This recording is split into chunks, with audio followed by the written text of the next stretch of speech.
Hello everyone. Thank you very much for being here, watching a new tutorial made by me. I'm Elle with Elle Furniture. And in this week's project, we are gonna work on this amazingly beautiful old furniture. It has over 100 years and it's been seeing a lot, I think, because it was not in good shape. I had to do a lot of reparations.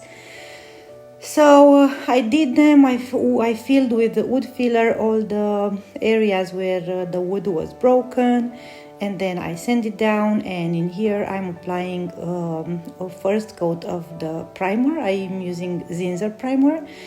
I'm using primer mainly because the wood is a bleeder, which means that when I washed it, when I cleaned it, I noticed that there is a lot of yellow coming out of the wood, which means that all the oils from the wood are still there, and these will come through the paint if I don't use a primer. So that's why I'm going with the primer. I'm using Zinsser because it's my favorite. As you can see, also it's on the right side, it's only one coat, and on the left side I already applied two, and you can see here on the right side all those yellowish parts. Well, that was the bleeding from the wood, so that's why I had to go, even with the primer, I had to go twice. So this is the second coat, which was the coat that actually blocked all those oils coming out through the first coat. So this is the coat 2, and this one really solved the problem. It remained white, which means that the problem has been solved. So second coat, and I let it dry overnight. In between coats I let it dry overnight, and this is already the third day, and I'm coming with this gray from Annie Sloan, and I'm going through all the wood details and all the molds of the furniture, because you will see later on I want to create some shadows on the furniture. So going with black underneath the rest of the colors that I'm gonna layer, it will help me provide more visibility to all these molds of the furniture. So I'm coming with one coat, going through to the molds, and on the here and there. I didn't go everywhere, just around the molds and around the corners and around these frames of wood, just where I felt I want to have a bit of contrast, which will help me later on to create very beautiful and very deep,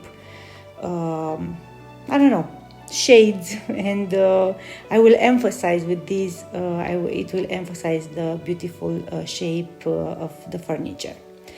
And this is already another day, and I'm coming with the first coat.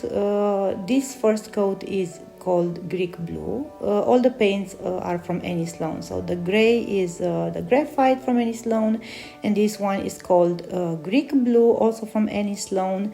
Honestly, why I chose to go with different colors on layer 1 and layer 2 was because the next color, the violet that I'm gonna add later on, you will see, I didn't have enough of that paint. So this is a good trick when you want to paint a furniture in one color and you don't have enough of it. Then you can go underneath the second coat, you can go with a coat number 1 with a different color. So this, after you cover with the second color, will not be visible at all, but it will help you get the right consistency of the last coat of paint.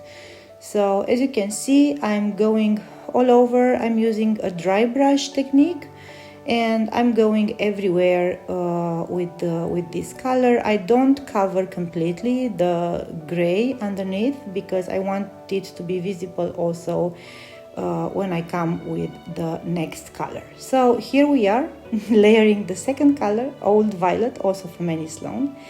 And as you can see, I'm using the same technique, the dry brush.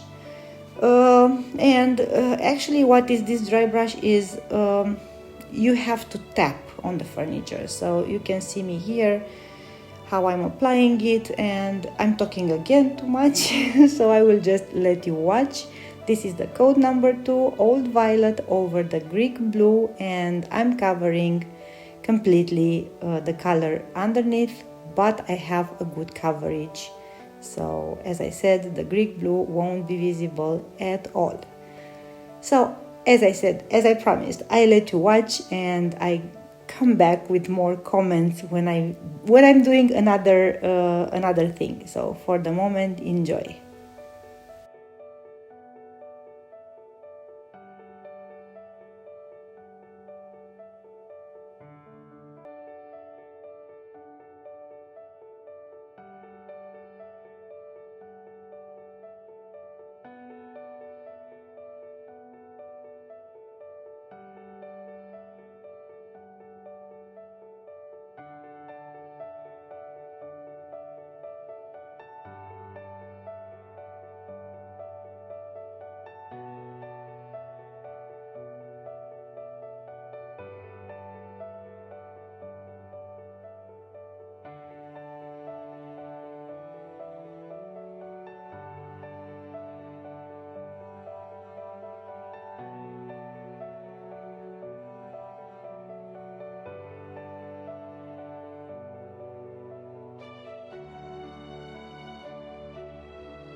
And while I layered the 2 coats of the colors, I noticed that I covered too much of the gray.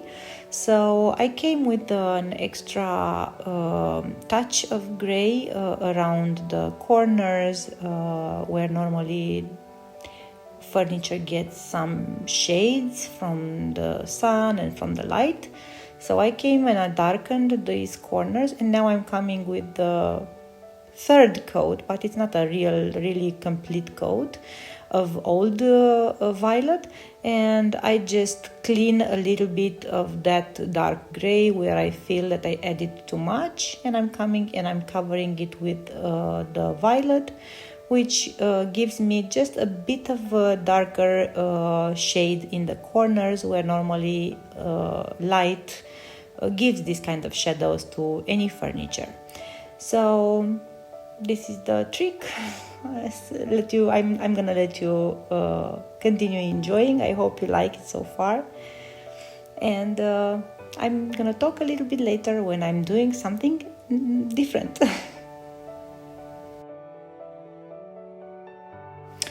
I almost forgot to mention that I like to unload the paint. I take anyway very small amount of paint on my brush, and I unload it even more, and then I'm coming with the brush almost dry. I barely have any paint on the brush, and I'm coming and I'm feathering the surface, and as you can see, it leaves a little bit of that gray, but not too much. So that's what I want to achieve, just a little bit of darker corners.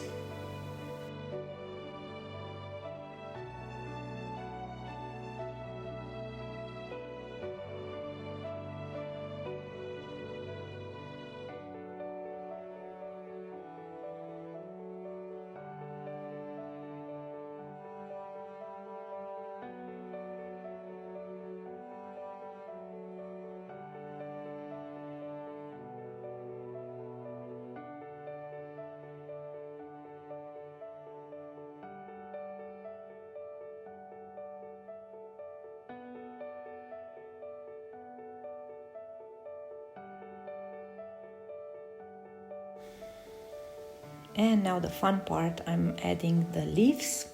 This is called antique silver. It's in between gold and silver. It is very true that on camera I can see by myself it looks quite yellowish, but in reality it's really silver, and it has a bit of gold undertone, but it is silver, trust me.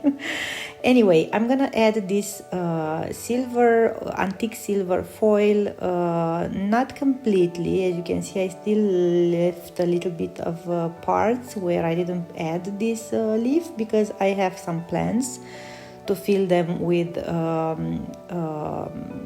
gilding wax, silver gilding wax.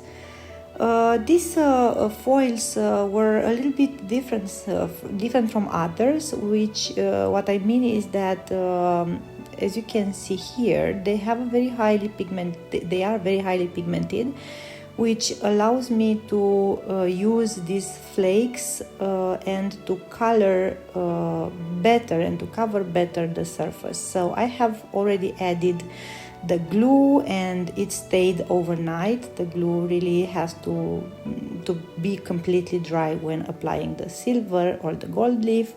And now I'm taking these flakes that are fold from adding on the other mold, and I'm coming and I'm using them here. And because they are highly pigmented, as you can see, it's almost behaving like a paint, which means that I can spread them for longer surface. I cannot explain unfortunately, but you can see that I'm using flakes there, and here I'm coming with the big foils and I add them and I press them with this brush. It's really a very helping and helpful brush. These fun shape brushes, I love them. And I'm taking the leaf from where I don't have glue, and I didn't use a lot of foils, surprisingly. They are quite economical. And now I'm coming with the brush and I press firmly into all the crevices and everywhere where I have the glue, and make sure that all the glued surface is covered in foil. And then I'm cleaning the extra. I remove the extra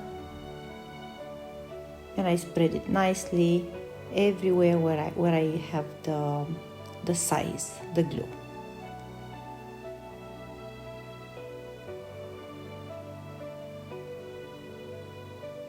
And again I'm coming with the brush and I'm cleaning the excess and spread it nicely all over the surface.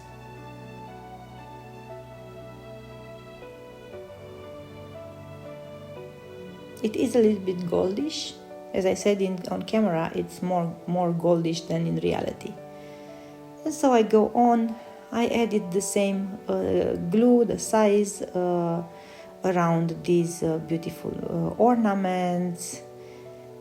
And I didn't cover completely because, as I said, I'm gonna come after that with the gilding wax, and I will add some gilding wax as well, because I like to combine the two, the gold foil and the silver foil and the silver wax. I like to make this kind of combination. I think they really look pretty, you will see. And so over this dragon I also added the foil, and now I'm cleaning the excess. And I let you enjoy because I really don't have something else to say for the moment.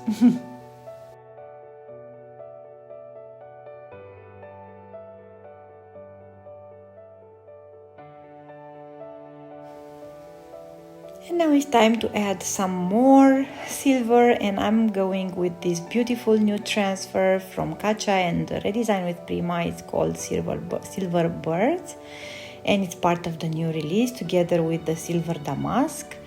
And I'm adding them here and there where I felt I wanted a little bit more shimmery and a little bit more glam added to the piece. So I tried to put the piece in a kind of balance, because the front doors were too busy and the rest was super flat and no details. So that's why I came with these transfers. I love them. I really think they pop up nicely, and they bring more beauty to the piece. And as I said, also the sides were really flat with no interest, nothing. And I went with this silver damask from Katja and from Redesign with Prima, and I played also on the sides, giving the piece a little bit more interest and more, I think it became more beautiful and more interesting. So adding the transfer, it takes a little bit of time, but the effect is so wow and so worthy. I don't mind doing this.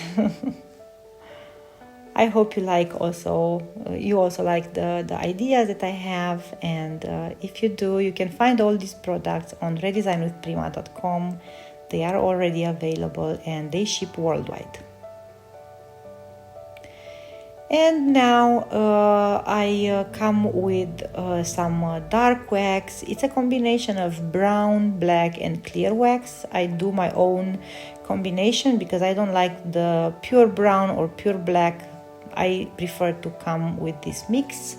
And I'm coming again all over the margins, and I create more shadow. First, I like to come with a small artist brush and add the dark waxes, and then I come with this amazing brush from Stylmeister, which is a natural bristles brush, and I buff the dark wax and I spread it nicely all over the surface. And then with this small fun artist brush, I come and I add the silver wax all over the details where I felt that I wanted more shimmery and bring more interest to the piece. And I hope you like the idea too. And then I come and I clean my brush from silver all over the corners and here and there, also over the foil where I want to have a nice and deep to create more depth to the piece. So first dark waxes and then buff them well with the big natural bristles brush, and then coming the last touch with the silver and adding here and there where I wanted to make the piece more shimmery. I hope you like it. And this fire from the mouth of the dragon, I made it gold, of course, and spreading a bit of gold also on the head of the dragon. And then coming back to the silver, adding the silver here and there. And it really looks nice. I love it. I absolutely love it.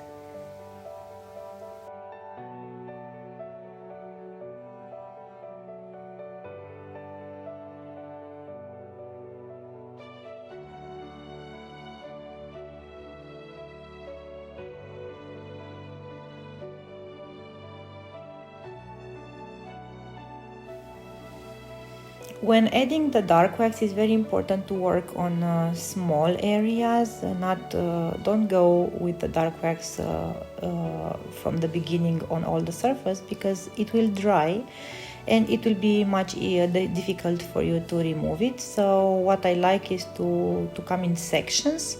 So I come in one section with the dark wax, and then with the silver wax I buff them, I make them, I arrange them, I let the surface completely done, and then I go to the next section, and so on and so forth. So I let you see how I do it, and I'm gonna come back with the comment later on.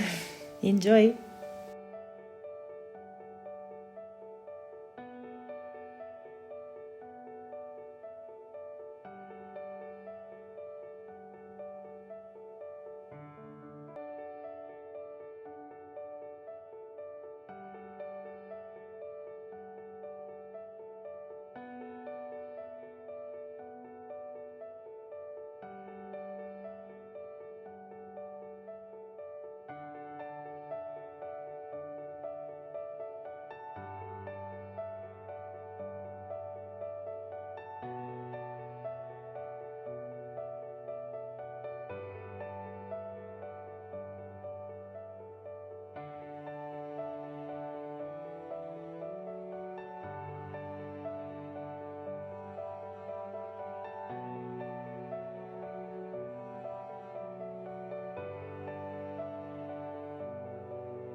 When working with dark wax and when I buff the dark wax, I like to keep a microfiber cloth with me and to clean the brush from time to time and remove the excess of the dark wax.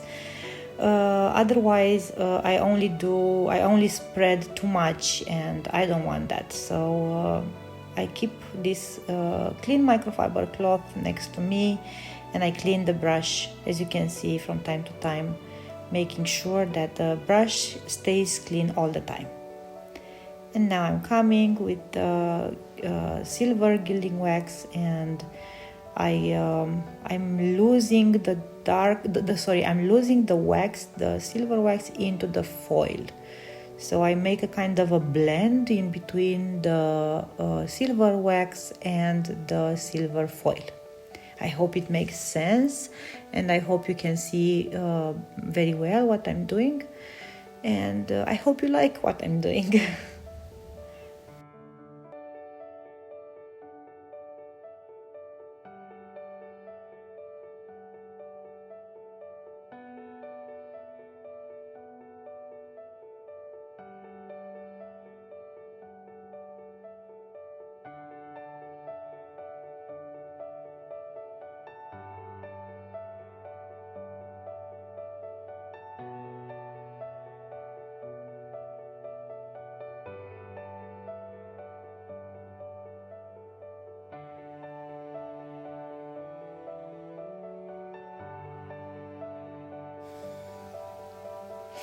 And it's ready, and I really believe that this is by far the most beautiful furniture I've ever done in all these 5 years.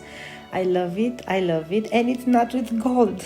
That's even more surprisingly. I mean, I consider the best furniture I've ever done this one, which has silver. That's crazy, right? I hope you like it. I hope you like the way I aged it. I'm loving it. The customer loves it, and it's gonna be loved and it's gonna be cherished for many, many years into its new home. It traveled like 2,000 kilometers to be here in Romania and to be loved. Luna stayed with me, and we both say goodbye until next time. Thank you for watching. Bye.